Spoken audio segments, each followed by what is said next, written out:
कबीर अमृतवाणी चेतावनी के अंग में सदगुरु कबीर साहब पुनः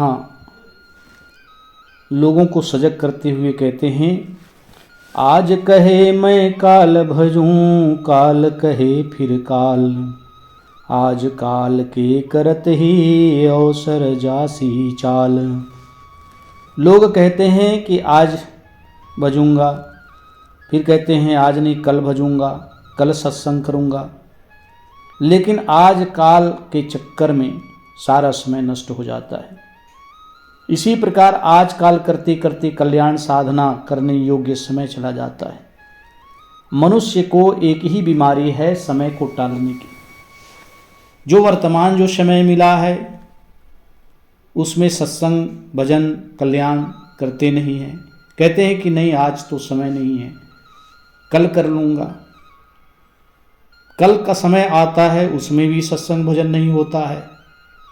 ऐसे ही आजकल करते करते एक दिन कल्याण रूपी साधना योग्य मानव देह रोगी हो जाता है, मौत के गाल में समा जाता है। काल करे सो आज कर, सब ही साज तू साथ, काल काल तू क्या करे, काल काल के हाथ।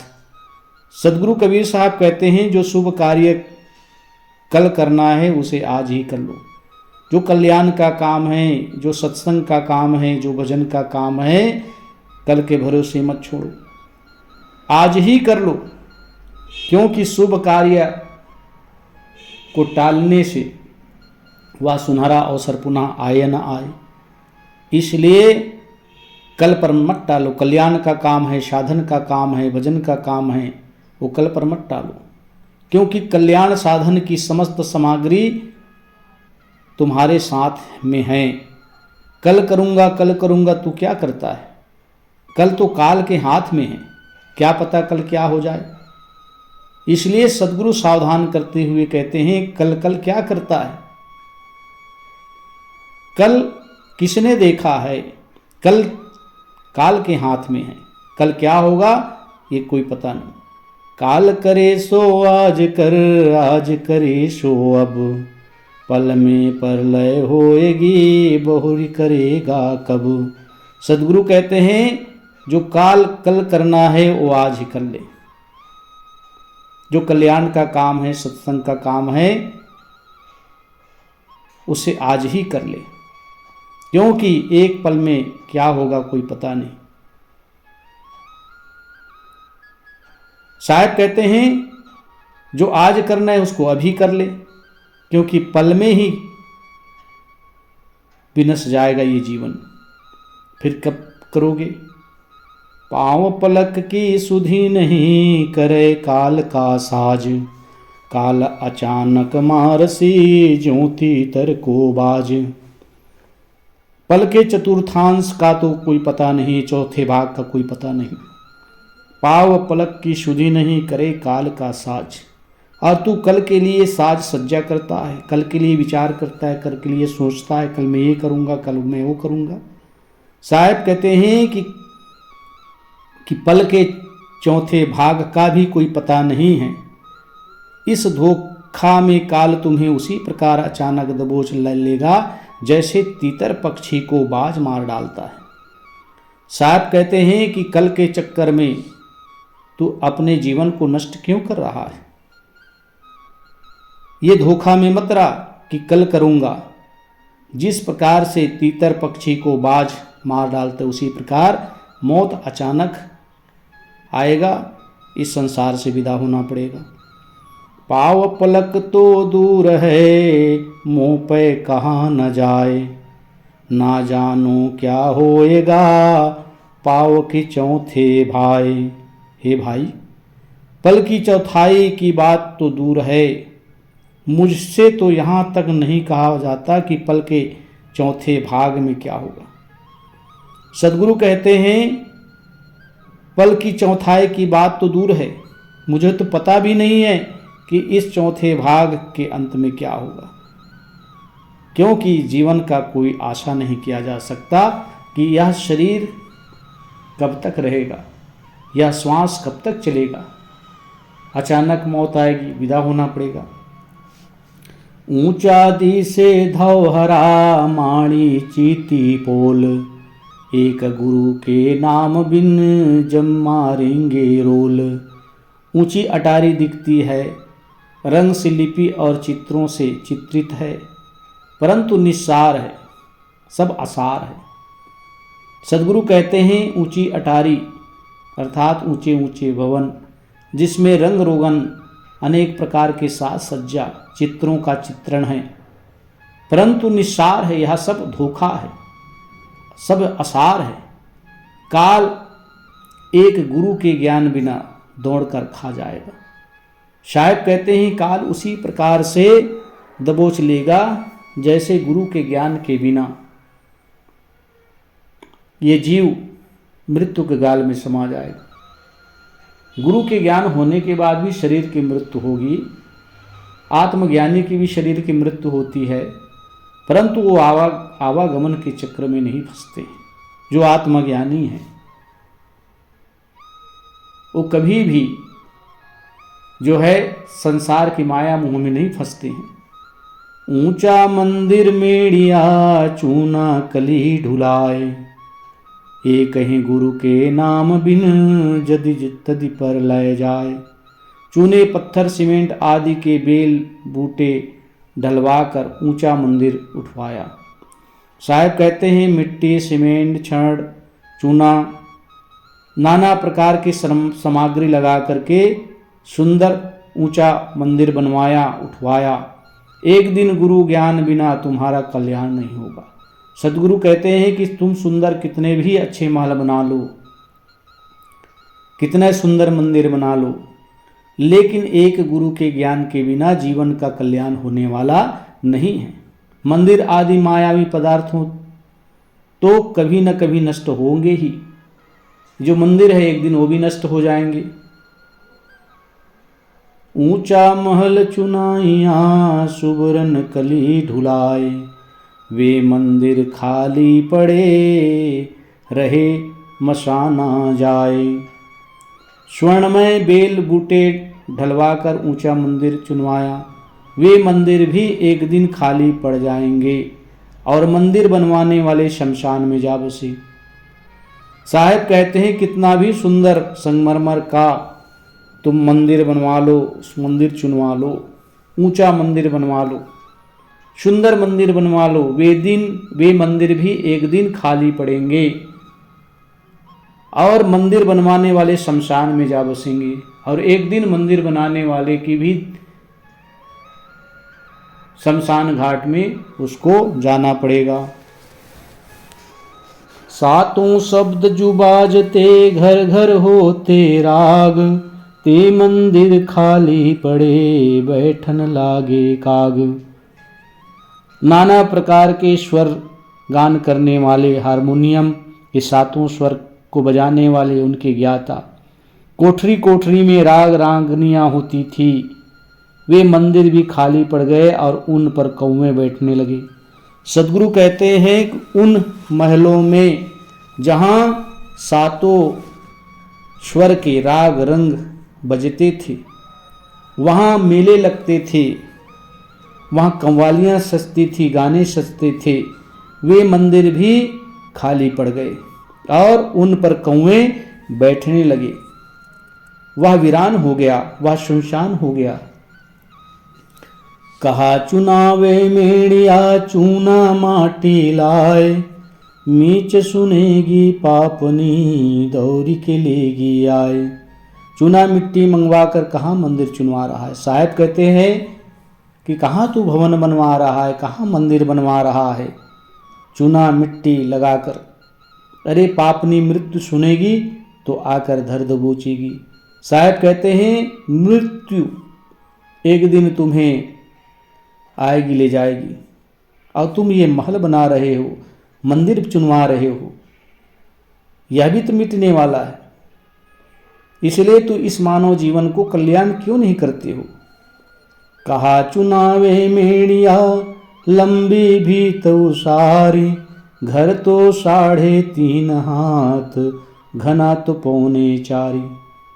साहब कहते हैं कि लंबी भीत और ओसारा पर्ची के सहित कहाँ तू महल बनाने में व्यस्त है। साहब कहते हैं बड़े बड़े महल, बड़े बड़े कमरे, बड़े बड़े पर्चियां क्या बना रहे हो। तुम्हारा घर तो 3.5 हाथ का है, बहुत हुआ तो 4.25 हाथ का।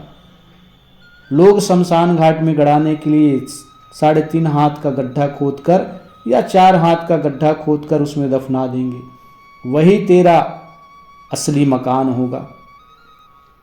5 तत्व का पूतरा मानिस धरिया नाव, दिनाचार के कारणे फिर रोके ठाम। 5 तत्वों से निर्मित यह शरीर रूपी मकान जिसका नाम मनुष्य है, 4 दिन के क्षणिक भोगों के कारण बारंबार जीव अपने मुक्ति धाम का द्वार रोक रखता है। शायद कहते हैं कि ये जीव ने 5 तत्व रूपी ये सुंदर मानव शरीर बनाया, जिसे हम मनुष्य शरीर कहते हैं। इसी का नाम मनुष्य है। दिनाचार के कारण 4 दिन के क्षणिक भोगों को आनंद लेकर बारंबार जीव अपने मुक्ति धाम यानी मुक्ति के मार्ग को रोकता है। संसार के विषय वासनाओं में पड़कर ये जीव भूला रहता है। अपने मुक्ति का धाम सत्संग रूपी गुरु के ज्ञान रूपी रास्ते को रोक करके रखा। फिर इसका कल्याण कैसे होगा। पाकी खेती देख के गर्व किया किसान, अजहूँ झोला बहुत है, घर आवे तब जान। पक्की खेती देखकर, पका हुआ फसल को देखकर किसान गर्व करता है। किसान अहंकार में फूल जाता है कि मेरा फसल वाह कितना अच्छा है। साहब कहते हैं इसका गर्व मत करो। जब तुम्हारे घर में आ जाए तब समझो कि ये तुम्हारा है। नित रास्ते में तो नाना विघ्न है। पके हुए फल, पके हुए फसल तभी तुम्हारा हो सकता है जब वो तुम्हारे घर में आएगा, क्योंकि विघ्न अनेक है, अनेक विपत्तियां हैं। साहब कहते हैं परंतु भाई अभी भी बहुत विघ्न है, घर में आ जाए तब जानो कि तुम्हारा है। हाड़ जले लकड़ी जले, जले जलावन हार, कौतुक हारा भी जले, कासों करूं पुकार। शरीर की हड्डियां जल जाती हैं। देखो चिता में जलाने वाले लोग इस शरीर को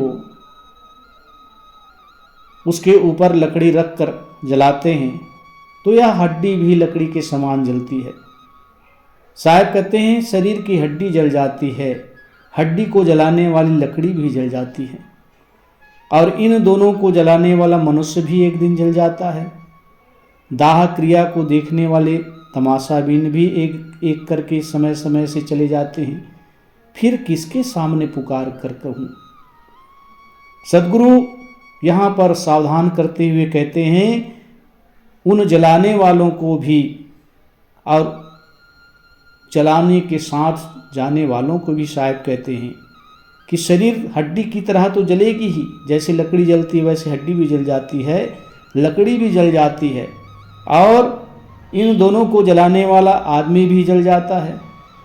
दाह क्रिया करने के लिए ले जाने वाले जितने लोग होते हैं, परिवारजन मित्रजन, एक एक करके वह भी इस चिता में जल जाएंगे। फिर किसको मैं पुकार करके कहूँ। घर रखवाला बाहिरा, चिड़िया खाई खेत, आधा परधा उबरे, चेत सके तो चेत।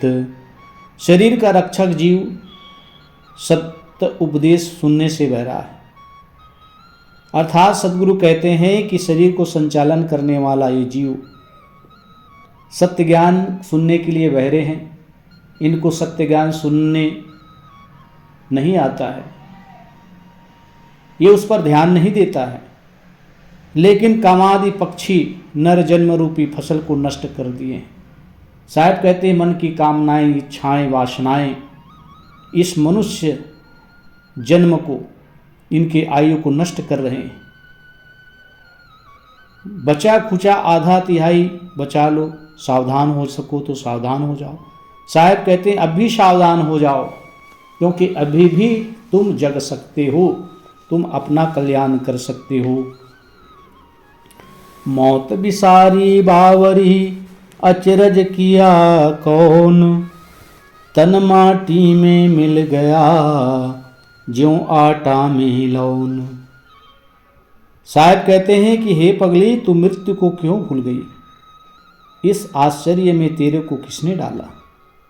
एक दिन तो यह शरीर मिट्टी में उसी प्रकार मिल जाएगा जैसे आटा में नमक मिलता है। साहब कहते हैं कि संसार के लोग मृत्यु को भूल जाते हैं कि हमें भी इस संसार से जाना है। आस पास पड़ोस में कोई आदमी मर जाते हैं, परिवार के जन किसी की मृत्यु हो जाती है, हम शमशान घाट में उसे जला कर या गाड़ कर आ जाते हैं, लेकिन हम अपनी मृत्यु को भूले हुए रहते हैं कि हमें भी एक दिन इसी प्रकार से जाना होगा। लोग इकट्ठे होंगे, जला देंगे, गाड़ देंगे। साहब कहते हैं एक दिन यह शरीर मिट्टी में उसी प्रकार मिलेगा जिस प्रकार से आटा में नमक मिलाया जाता है।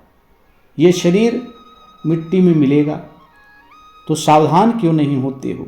सावधान होकर अपने जीवन का कल्याण क्यों नहीं करते हो?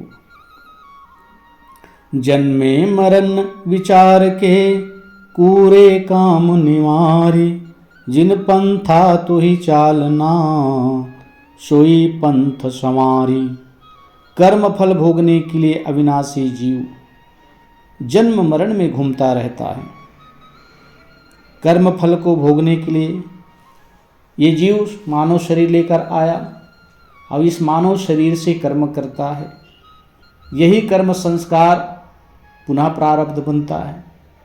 अब इसी प्रारब्ध को भोगने के लिए तथा पवित्र कर्म करने के लिए पुनः मनुष्य देह की प्राप्ति होती है। ऐसे ही जन्म मरण के चक्र में यह जीव घूमते रहता है। ऐसा विचार कर बुरे कर्मों को छोड़ो। सद्गुरु कहते हैं कि जन्म मृत्यु में जीव घूमता है, ऐसा समझकर संसार के समस्त बुरे कर्मों को त्याग दो, उसको छोड़ दो। जिस कल्याण पथ में तुम्हें चलना है उसी में चलो, जिससे जीव का कल्याण हो उस मार्ग में चलो, ताकि आवागमन का जन्म मरण का चक्र समाप्त हो।